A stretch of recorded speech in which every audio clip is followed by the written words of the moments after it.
Tere, olen Lauri Ükspartner kinnisvarast ja täna räägime natuke hindamisaktidest. Tihtipeale tulevad meie juurde omanikud ja küsivad sihukest küsimust, et kuule, mul on plaan oma kinnisvara müüki panna, et kas ma peaksin tellima siis hindamisakti. Minu soovitus ja nõuanne on neile kindlasti mitte. Sa küsid miks? See on sellepärast, et kinnisvaraturg on pidevas muutuvas seisus ja hindamisakte tehakse ju tegelikult toimunud tehingute alusel. Hindajad võib-olla, ma ei ütle, et nad ei tunneta turgu, aga võib-olla maaklerid tunnetavad turgu paremini, sest meie ju igapäevaselt suhtleme nii ostjate kui müüjatega. Et kui me võtame näiteks võib-olla mingis väiksemas asumis hindamisakti, kus pole ka väga palju tehinguid olnud, siis tegelikult turuseis võib olla hoopis teistsugune, kui oli hindamisaktil. Näiteks ma võin tuua hea näite, kus me praegu oleme kevades 2022.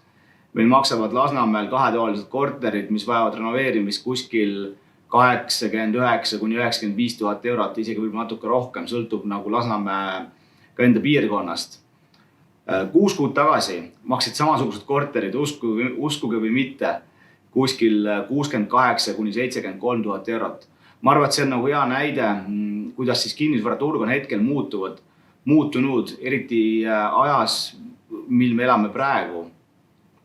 Nii et siis mis on minu soovitus, kui sa soovid oma kinnisvara müüa, ole hea, võta minuga ühendust.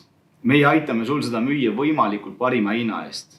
Meie eesmärgiks on tuua sulle võimalikult palju raha, mitte seda ära võtta. Suhtleme iga päev nii ostjate kui müüjatega ning pealegi konsultatsiooni ei maksa meie juures mitte midagi. Kui sul on müügimõtteid, ole hea, võta ühendust. Ma olen täiesti kindel, et me saame sind aidata. Aitäh vaatamast!